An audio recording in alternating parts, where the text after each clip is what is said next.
sangre va a depender de dos factores importantes.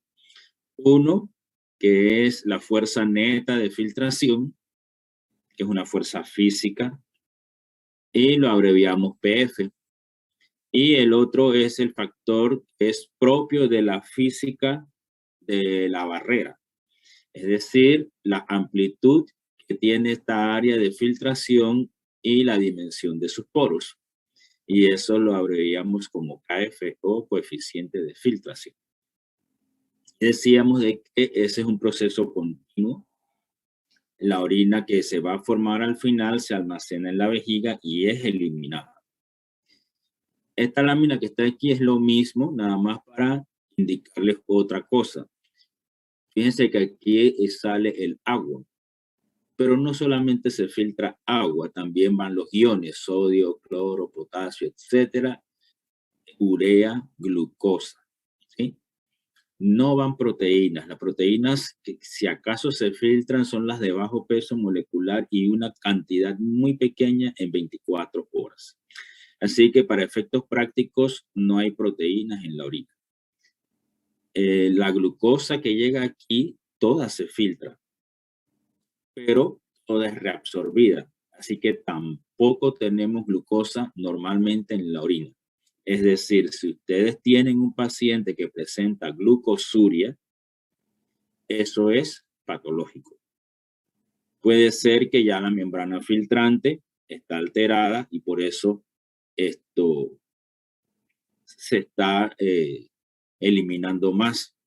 O puede ser, que es la principal razón, que la concentración de glucosa en la sangre es excesiva.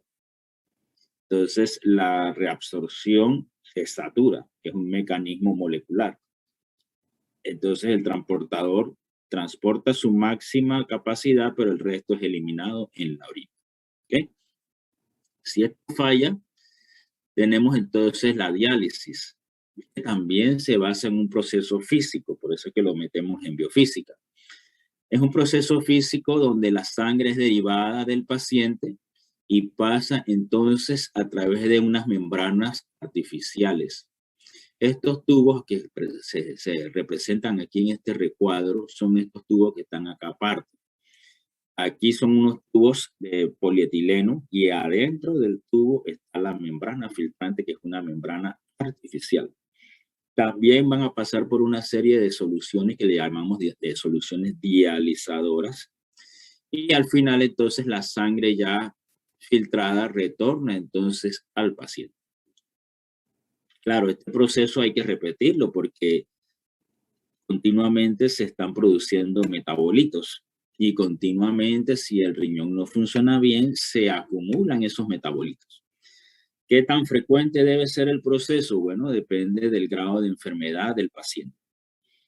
¿Qué tan larga va a ser la sesión? También depende de las condiciones del paciente. Lo interesante aquí es que es un proceso físico de filtración. Tenemos ahí fuerza física, tenemos procesos químicos que actúan como un riñón artificial.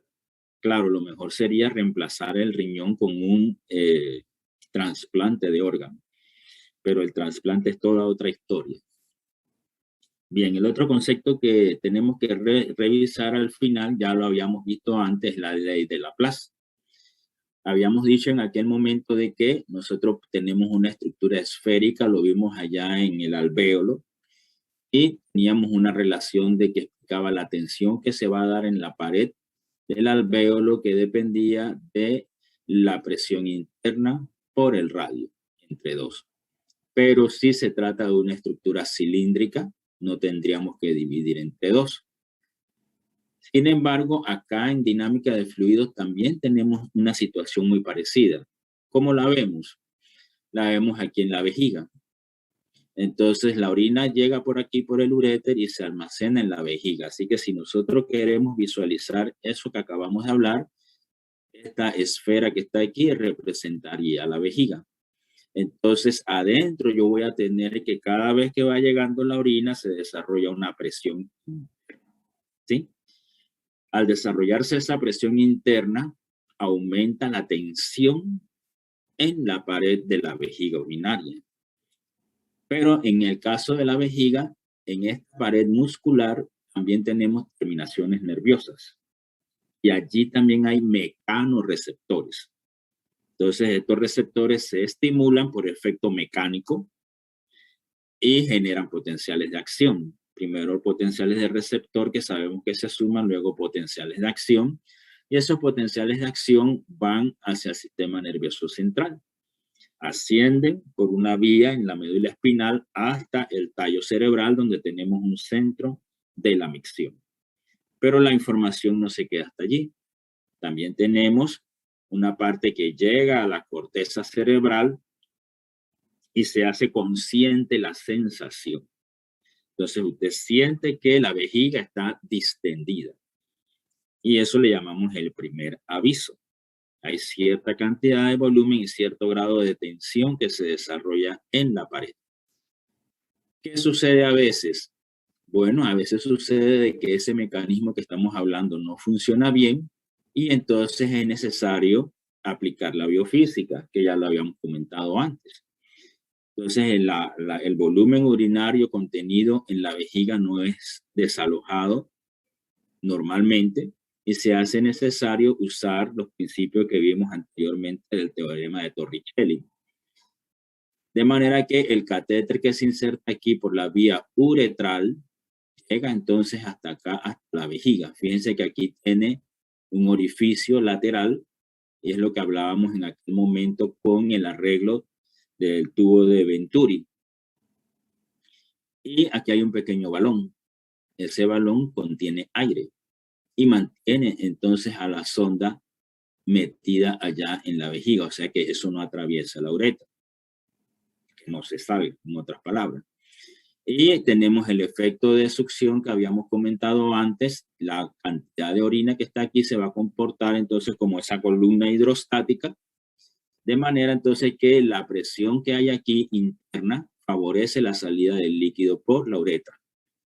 Eso generalmente ustedes lo van a ver cuando los pacientes han sido sometidos a cirugía, que ya es prácticamente casi una regla general de que los pacientes se le pone sonda porque pueden tener complicaciones y necesitan que la vejiga urinaria se desaloje. Aquí hay un detalle de ese llenado de la vejiga urinaria que tenemos aquí. Viene por aquí la orina y es el uréter. La pregunta es, bueno, ¿por qué no se regresa la orina por esta misma vía? La tensión que se desarrolla mecánicamente en la pared de la uretra, de la vejiga, sirve también para prevenir ese reflujo ureteral. ¿Qué significa eso? Que esta vía que ustedes ven aquí tiende a cerrarse por efectos del llenado de la vejiga. Es un efecto de tipo mecánico. A pesar de que usted esté acostado, la orina no se regresa al riñón, ¿sí? Lo que sucede entonces es que el aumento de tensión aumenta la descarga de los receptores y eso estimula el reflejo de la micción. Y el reflejo de la micción tiene como control dos esfínteres, uno interno y otro externo. Los esfínteres son grupos musculares que cuando están contraídos cierran la vía de salida, ¿sí? En el varón también tenemos el mismo caso. Aquí la diferencia es que sencillamente la vía de la uretra es mucho más larga, ¿verdad?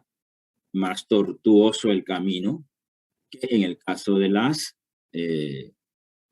señoras, de las mujeres, pero es el mismo principio mecánico. También se puede medir ese flujo urinario, se puede colectar el volumen de orina, se hace mucho para uno saber todo el equilibrio hídrico del paciente. Generalmente lo hacen las enfermeras. Las enfermeras tienen una hoja de control que se conoce como el registro del balance hídrico. Y ellas van poniendo allí en esa bitácora todos los ingresos y todos los egresos de líquido. En términos biofísicos, nosotros no podemos graficar ese volumen y lo vamos a graficar en función del tiempo. Es decir, en el eje de las Y vamos a tener el flujo, que sería volumen-tiempo, y en el eje de las X, el tiempo. Fíjense que cuando el esfínter se abre, rápidamente aumenta el flujo urinario y alcanza un máximo. Y luego va disminuyendo. Como entonces esta curva que vemos aquí, bien bonita. Pero cuando el paciente tiene algún problema, esa uroflujometría ya no es normal, ¿verdad? Fíjense que ahora eliminó cierta cantidad, después viene otro chorrito y otro chorrito y otro chorrito, ¿verdad? Entonces, el paciente, ¿qué hace? Para ayudar a salir ese contenido, contrae el abdomen. ¿Cómo lo puede contraer? Con la maniobra que conocemos como maniobra de Valsalva. La maniobra de Valsalva, ¿qué es? Una expiración con glotis cerrada, ¿sí? Imagínense que ustedes quieren empujar una pared, un carro, tienen que hacer mucha fuerza y cuando usted hace esa fuerza, usted hace una expiración con glotis cerrada y eso aumenta entonces la presión interna. ¿Qué quiere decir? Que desde afuera va a venir mayor presión sobre la vejiga y eso se transmite al interior y aumenta la presión interna. Al aumentar la presión interna, entonces se promueve la salida del líquido. Este tipo de flujo que vemos aquí, por ejemplo, se da en los pacientes que tienen prostatitis, en los varones. Hay una glándula que se llama próstata que está aquí la vemos, chocolatita, está rodeando prácticamente la vía de salida de la orina, así que cuando ella se inflama, entonces afecta el flujo normal y por eso lo vemos de esta manera. Entonces el paciente aprende que aumentando la presión desde afuera sobre la vejiga urinaria puede entonces eliminar algo del contenido urinario. También tenemos problemas de incontinencia, ¿sí? Ya estos son problemas que realmente no están en la biofísica, pero el paciente puede aumentar la salida de líquido, ¿verdad? Ya sea voluntaria o involuntariamente. ¿Qué es lo que está sucediendo? Normalmente decíamos que tenemos aquí un esfínter, este es el esfínter externo, y aquí arriba hay un esfínter interno. Cuando se da el reflejo, el esfínter interno se relaja y la orina tiende a salir, pero no logra salir porque el esfínter externo está contraído. El esfínter externo es músculo estriado, voluntario. Y es lo que hace usted, por ejemplo, si usted no quiere ir al baño, sabe que la vejiga está llena, se está dando el reflejo, pero usted decide no ir. Bueno, porque tiene una llamada importante o porque alguien le está hablando o porque usted está ocupado, etc. Y usted voluntariamente retiene aquí porque usted contrae ese esfínter externo. Cuando llega el momento apropiado, entonces voluntariamente relaja el esfínter y la orina sale por gradiente de presión. ¿Sí? Estas P que ustedes ven alrededor es un efecto mecánico de aumento de la presión intraabdominal que se logra con la maniobra de Valsalva.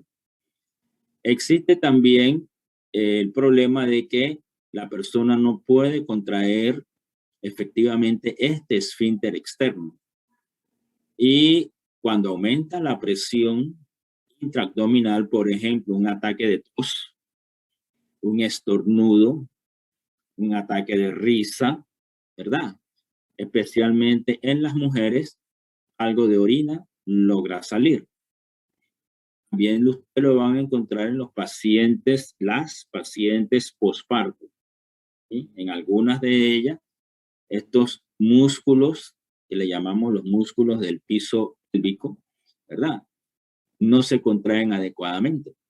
Entonces, estas personas presentan lo que se conoce como incontinencia urinaria. Parte del problema viene, aunque la persona no es enferma, porque la presión que vemos aquí afuera, esta P, aumenta sobre la vejiga y eso provoca entonces la salida de la orina. Bien, preguntas las que quieran antes de cerrar el tema. Profe, una pregunta. En la parte que estamos viendo que la vejiga la orina no volvía para atrás para los riñones. Esta. Ajá, en esa. Mi pregunta es, si tuviéramos, o sea, si alguien tiene el caso de una obstrucción en la uretra, y la orina no puede salir, al haber una presión, y ya está llena la vejiga, digamos, al haber una presión tan grande, como usted mismo mencionó, cuando hay tanta presión, se cierra el conducto. Ujú. ¿Qué pasaría con la orina que sigue llegando? ¿Se acumula en el uréter? Se acumula, efectivamente. Te puede conducir a un edema renal. O sea, si ella llega a Eh, acumularse y llegar hasta los riñones, habría bastante problema. es un edema renal. Esa es una condición crítica. Generalmente lo que sucede es que ya antes la vejiga urinaria está avisando. Y más comúnmente, la distensión de la vejiga causa mucho dolor. La distensión del uréter también causa dolor. Es un dolor severo y como bien dices tú, a veces está asociado a cálculos renales y se convierte en una urgencia médica. Entonces el paciente llega a urgencias con un dolor grandísimo. Ustedes entonces tienen que investigar, se dan cuenta que el paciente no ha podido tener micción. Las piedras no son fáciles de detectar, se detectan con ultrasonido. A veces tienes la suerte de que ya el paciente tiene antecedentes médicos y ya tú sabes que ese es el problema, pero cuando van la primera vez tú no lo sabes. Y esto, generalmente lo que se procede inmediatamente es a eliminar el líquido de la vejiga y se pone la sonda. Si se elimina el contenido allí, ya se sabe que no es la vejiga la que está causando el problema, hay que ir más arriba.